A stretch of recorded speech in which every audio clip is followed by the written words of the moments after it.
Assalamualaikum warahmatullahi wabarakatuh. Terima kasih atas kesempatannya. Kami dari kelompok 4 izin menyampaikan hasil diskusi dari kelompok kami mengenai etika dan isu sosial yang berkaitan dengan sistem, etika pada masyarakat, dan dimensi moral dalam sistem informasi. Nah, anggota dari kelompok kami sendiri ada saya, Mimit Hartanis, dengan NIM 043, Cindy Maulida dengan NIM 161, Misbakul Munir dengan NIM 295, Alivia Ananda dengan NIM 302, Yudi Tadwi dengan NIM 346, dan yang terakhir ada Fatima Abu Bekar dengan NIM 573. Nah, yang pertama ada isu etika, sosial, dan dalam sistem informasi. Masalah etika ini merujuk pada sebuah prinsip benar dan salah yang digunakan seseorang untuk bertindak sebagai pelaku moral yang bebas, untuk membentuk keputusan yang mengarahkan ke pelakunya. Permasalahan etika dalam sistem informasi telah memberikan desakan baru dengan semakin maraknya penggunaan internet dan juga perdagangan elektronik. Nah, permasalahan etika yang mendesak lainnya yang disebabkan oleh sistem informasi adalah menciptakan akuntabilitas atas konsekuensi sistem informasi, menetapkan standar untuk kualitas sistem pengamanan yang melindungi keamanan individu ataupun masyarakat, dan melindungi nilai dan institusi yang sangat penting bagi kualitas hidup dalam masyarakat informasi. Nah, selanjutnya ada pengenalan teknologi. Nah, pengenalan teknologi informasi yang baru ini memiliki dampak yang seperti gelombang gitu, menimbulkan isu etika, sosial, dan politis baru yang harus ditangani di tingkat individu, sosial, dan juga politisi.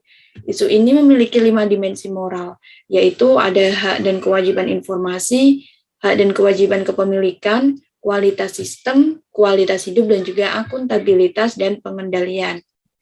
Nah, model ini dapat digunakan untuk menggambarkan dinamika yang menghubungkan isu etika, sosial, dan juga politis.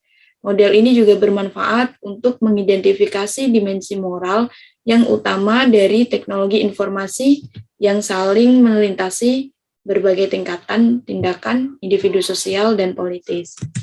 Nah, selanjutnya ada prinsip-prinsip khusus untuk perilaku apa yang bisa digunakan untuk pemanduan keputusan etis. Nah, yang pertama ada konsep dasar, yang kedua ada analisis etika, yang ketiga ada prinsip etika calon, yang keempat ada kode etik profesional, dan yang kelima ada membahas terkait beberapa dilema etika dunia nyata. Baik, selanjutnya akan dilanjutkan oleh rekan saya. Assalamualaikum warahmatullahi wabarakatuh. Terima kasih atas kesempatannya. Saya di sini akan melanjutkan presentasi dari rekan saya. Konsep dasar tanggung jawab dan akuntabilitas. Tanggung jawab adalah elemen kunci dari tindakan etis. Akuntabilitas adalah fitur dari sistem dan sosial institusi ini, berarti ada mekanisme untuk menentukan siapa yang mengambil tindakan yang bertanggung jawab dan siapa yang mempertanggungjawabkan atas seseorang yang diawasi. Analisa etika. Yang pertama, ada mengidentifikasi dan menggambarkan fakta dengan jelas. Yang kedua, ada tentukan konflik atau dilema dan identifikasi nilai-nilai tingkat tinggi yang terlibat. Yang ketiga, ada identifikasi pemangku kepentingan, dan yang keempat, ada identifikasi opsi-opsi yang dapat Anda ambil secara wajar, dan yang terakhir ada identifikasi konsekuensi potensial dari pilihan Anda. Dan selanjutnya ada prinsip etika. Yang pertama, lakukan kepada orang lain seperti yang Anda ingin mereka lakukan. Yang kedua, jika suatu tindakan tidak tepat untuk dilakukan semua orang, itu tidak tepat untuk siapapun. Dan yang ketiga ada jika suatu tindakan tidak dapat dilakukan berulang-ulang, maka tindakan tersebut sama sekali tidak benar. Terima kasih. Selanjutnya akan dilanjutkan oleh rekan saya. Baik, saya akan melanjutkan dari rekan dari kelompok saya, prinsip etika yang pertama itu mengambil tindakan yang mencapai nilai yang lebih tinggi atau lebih besar. Ada lagi mengambil tindakan yang menghasilkan kerugian paling kecil atau potensi kerugian paling kecil, yaitu prinsip keengganan. Yang ketiga ada asumsikan bahwa hampir semua benda berwujud dan tidak berwujud dimiliki oleh seseorang. Kode etik profesional para profesi untuk mengatur diri mereka sendiri dalam kepentingan umum masyarakat, misalnya menghindari penyakit orang lain, menghormati hak milik termasuk kekayaan intelektual, menghormati privasi adalah diantara imperatif moral umum dari kode etik ACM dan perilaku profesional. Beberapa dilema etika dunia nyata. Sistem informasi telah menciptakan dilema etika baru di mana satu kepentingan diadu dengan yang lain. Misalnya banyak perusahaan memantau apa yang dilakukan karyawan mereka di internet untuk mencegah mereka membuang sumber daya perusahaan untuk kegiatan non-bisnis. Assalamualaikum warahmatullahi wabarakatuh. Terima kasih atas kesempatannya. Di sini saya Alifia Nanda dengan 302 akan melanjutkan presentasi dari saya. Materi yang saya bawakan ini adalah mengapa teknologi sistem informasi kontemporer dan internet menjadi tanggapan terhadap perlindungan privasi individu dan kekayaan intelektual. Yang pertama ada hak informasi, privasi, dan kebebasan dalam usia internet. Privasi sendiri adalah klaim individu untuk membiarkan sendiri bebas dari pengawasan atau campur tangan individu atau organisasi lain termasuk negara. Dan selanjutnya ada petunjuk Eropa tentang perlindungan data. Eropa tidak mengizinkan bisnis menggunakan informasi pengenal pribadi tanpa persetujuan konsumen sebelumnya. Petunjuk Komisi Eropa tentang perlindungan data mulai berlaku, memperluas perlindungan privasi di negara-negara Uni Eropa. Selanjutnya ada tantangan internet terhadap privasi. Teknologi internet telah menimbulkan tantangan baru untuk perlindungan privasi individu.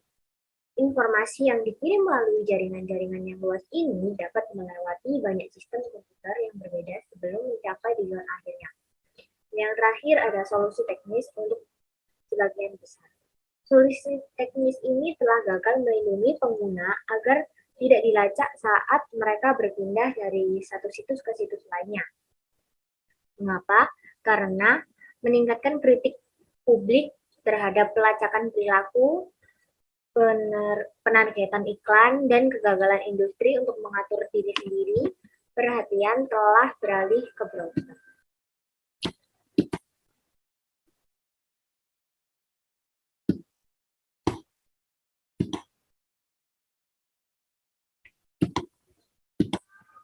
Yang selanjutnya ada hak milik kekayaan intelektual. Nah, kekayaan intelektual ini dianggap sebagai kekayaan yang tidak berwujud yang dibuat oleh individu atau suatu perusahaan. Kekayaan intelektual ini tunduk pada berbagai perlindungan di bawah 3 tradisi hukum yang berbeda. Contohnya adalah rahasia dagang, hak cipta, dan hukum paten. Yang pertama kita bahas rahasia dagang. Nah, setiap produk rahasia dagang ini adalah setiap produk karya intelektual atau formula, perangkat, pola, atau komunikasi data yang digunakan untuk tujuan bisnis yang dapat diklasifikasikan sebagai rahasia dagang, asalkan tidak didasarkan pada informasi di domain publik. Selanjutnya ada hak cipta.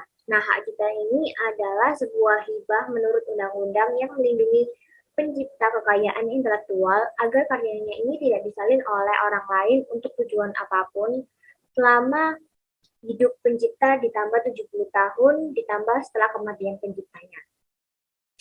Nah, selanjutnya adalah hukum paten. Konsep kunci dalam hukum paten ini adalah orisinalitas, kebaruan, dan kemampuan dan penemuan. Kekuatan perlindungan paten adalah bahwa ia memberikan monopoli pada konsep dan ide yang mendasari perangkat lunak. Nah, yang terakhir adalah tantangan terhadap hak kekayaan intelektual. Teknologi informasi kontemporer, terutama perangkat lunak, menimbulkan tantangan berat bagi rezim kekayaan intelektual yang ada. Internet ini dirancang untuk mengirimkan informasi secara bebas ke dunia luas, termasuk informasi yang dilindungi oleh hak cipta. Yang selanjutnya, bagaimana sih sistem informasi dapat mempengaruhi hukum untuk membentuk akuntabilitas dan tanggung jawab ekuitas kehidupan sehari-hari. Nah, teknologi informasi ini baru menentang undang-undang pertanggungjawaban yang ada dan praktik sosial untuk meminta pertanggungjawaban individu dan institusi atas kerugian yang dilakukan kepada orang lain. Meskipun sistem komputer telah menjadi sumber efisiensi dan kekayaan, mereka memiliki beberapa dampak negatif. Nah, kesalahan komputer dapat menyebabkan kerugian serius bagi individu dan organisasi. Kualitas data yang buruk ini juga bertanggung jawab atas gangguan dan kerugian bagi bisnis. Pekerjaan dapat hilang jika komputer menggantikan pekerjaan atau tugas menjadi tidak diperlukan dalam proses bisnis yang direkayasa ulang. Selanjutnya, kemampuan untuk memiliki dan menggunakan komputer ini dapat memperburuk kesenjangan sosial ekonomi di antara kelompok ras dan kelas sosial yang berbeda. Penggunaan komputer secara luas dapat meningkatkan peluang kejahatan komputer dan penyalahgunaan komputer. Nah, komputer ini juga dapat menimbulkan kesalahan-kesalahan seperti cedera, stres berulang, sindrom penglihatan komputer, dan teknologi stres. Terima kasih. Assalamualaikum warahmatullahi wabarakatuh. Terima kasih atas kesempatannya. Perkenalkan, nama saya Yudita Dwi Nur Ainin dengan NIM 2020-310346. Di sini saya akan melanjutkan materi dari rekan saya, yaitu 3 sumber utama kinerja sistem yang buruk. Yang pertama yaitu bug dan kesalahan perangkat lunak, dan yang kedua kegagalan perangkat keras atau fasilitas yang disebabkan oleh penyebab alami atau lainnya, dan yang terakhir yaitu kualitas data input yang buruk. Selanjutnya yaitu kualitas hidup, ekuitas, akses, dan batas. Biaya sosial negatif dari pengenalan teknologi dan sistem informasi mulai meningkat seiring dengan kekuatan teknologi.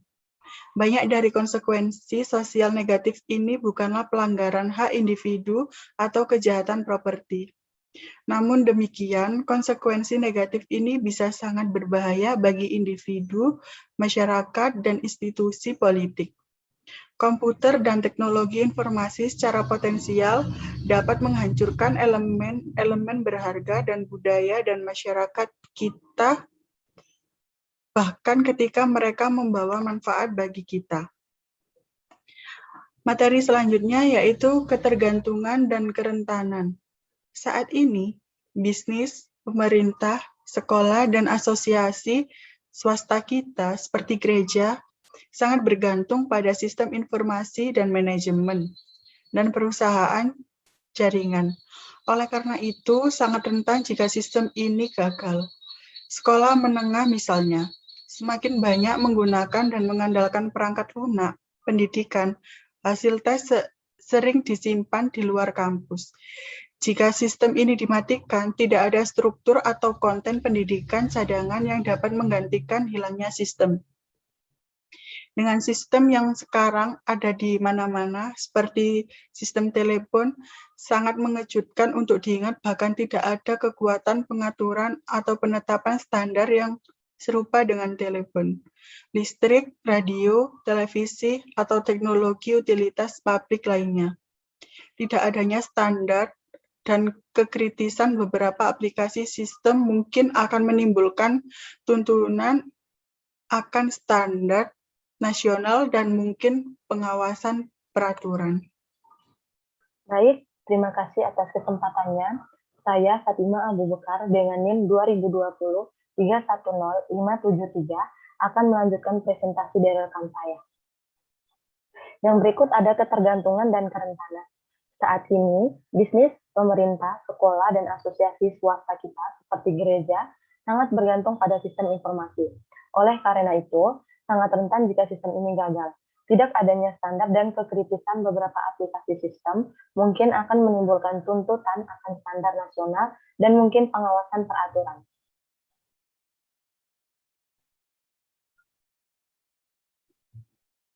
Kemudian ada kejahatan dan penyalahgunaan komputer.